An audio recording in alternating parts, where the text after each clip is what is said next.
Hey, welcome to HR Happy Hour Live. You are here with Trish and Steve. Hey, Steve Bose. Hey Trish, how are you? I'm good. How are you? I'm good. It's getting pretty late though. I have to tell you, I was hoping for a slightly earlier break. I feel like this is an end of day thing for me, maybe. I feel like that's your problem because you're on the East Coast and I'm in Central Time Zone. So I will tell you though, it is a little bit late. It's been a busy day, like really productive though, really good stuff. So I'm excited. How's your day been?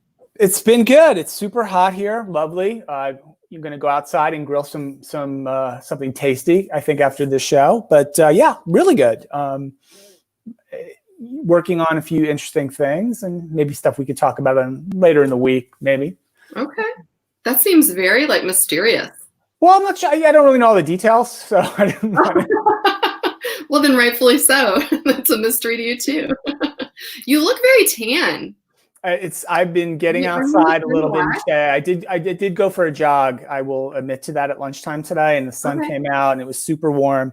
So I've been pleased with that. Yeah, I think hopefully things are starting to look up a little bit, right? The weather's getting nicer, it's getting warmer, and more businesses are reopening. Now, hopefully we won't have problems with that. In fact, speaking of reopening, which I just was, can I shout out our podcast that posted this morning? Oh, yes. Which is all about businesses reopening with Rebecca Ray from the Conference Board. So that's on the HR Happy Hour feed. It was really good conversation about kind of all the steps organizations really need to be going through and kind of a staged approach to reopening. And Rebecca did a great job of laying some of that out. So shout that out. So I'm shouting out our own podcast that posted this morning. Very good. You know what? I thought that she had some really interesting resources too. And so obviously people can listen to the podcast to get them, but check out the Conference Board website because they had done some things a little bit differently than some of the other sites we had seen thus far. So it was definitely worth a mention. And they even have a toolkit, a return to workplace toolkit, which I thought was interesting because we've heard a lot about return to work. And I don't know, it's just a word, right? But it does mean a little bit something different. Like, we're all still working. We're not really returning to work. We're still working. It's just a return or not to the workplace, which is a little bit different angle. So yeah, check out the Conference Board.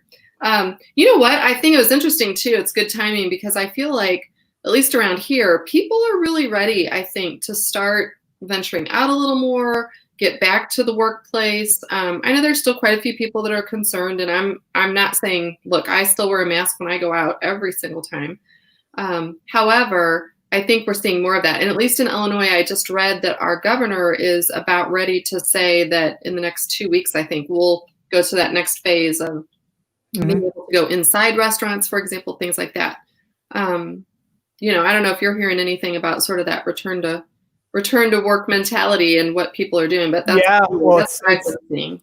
It's become one of the primary things that organizations are having to talk about and having to discuss. And yeah, I think things are loosening up. I'm a little disappointed around where I live. I'm wearing the mask too, when I do errands or whatnot. And I try to still limit that to 1 or 2 days a week. I'm not just going out for the sake of going out. And I feel like the mask wearing is declining precipitously around where I live.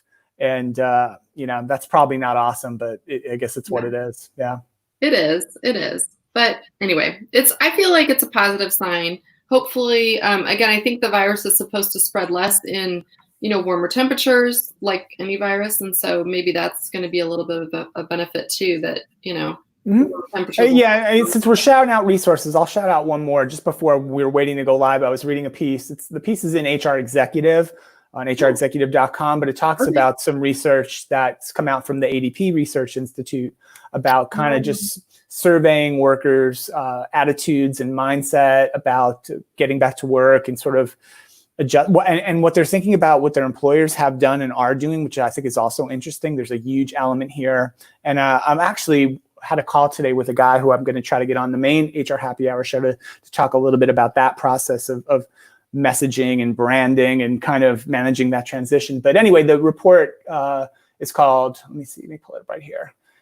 A Workplace Redefined, Employee Resilience Amid the COVID-19 Pandemic. And it's got a lot of really interesting data in it. I'm not going to go through it all, right? But check it out. It's on hrexecutive.com, and then they'll link back to the ADP site and check that out too. So yeah, the return to work is kind of, I feel like that's going to be the next few months of our lives as people who follow this and write about it, speak about it, and talk about it. So I think you're right. Well, that's interesting. I hadn't seen that article yet, nor the research. I definitely like the research at ADP though, because, you know, when I was talking with them last fall and they had come out with a new report as well, it's like they are really, they just have such huge numbers when they do, you know, these studies, that it actually is statistically relevant. I mean, I think a lot of times we see studies here and there that are, you know, 100 people surveyed or something like that. And so I'm always very careful when I'm looking for resources as to how many people have actually responded and who, you know, who are the people, kind of what are the groups that were looked at. So anyway, well, that's a great resource.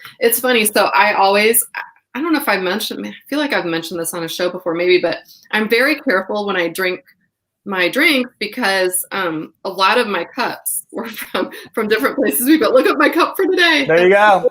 Totally unplanned product placement. So mine was a plan. Cup.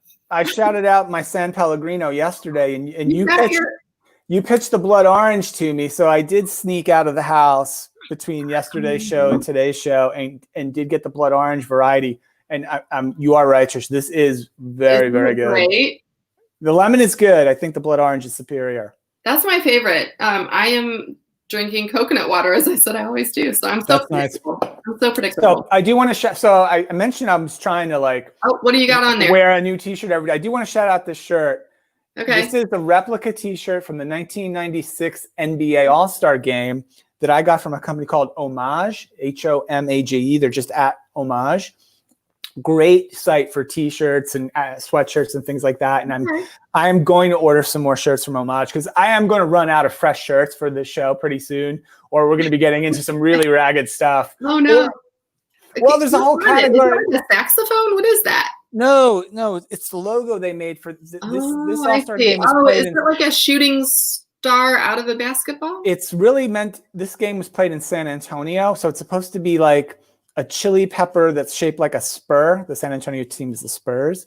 But San Antonio had a nice little run where they used these kind of festive colors in their uniform set. Okay. So that's what the shirt is. Homage, check them out. And I will shout them out a little bit later too. Definitely put a link there. Do they have women's t-shirts as well? Because I have not bought a t-shirt in quite a while. Women are allowed to wear t-shirts, Trish. I think any t-shirt is fine. I don't really know if they have. No, I meant like a women's cut t-shirt. So all right, I was not going to show my t-shirt, but I will just because St. Louis Cardinals.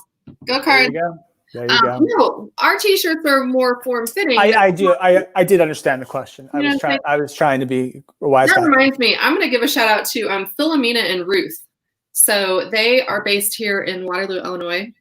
They have the best, softest t-shirts in the whole world, and so I may need to call them. I don't think we can go in their store yet. We're still closed down, but.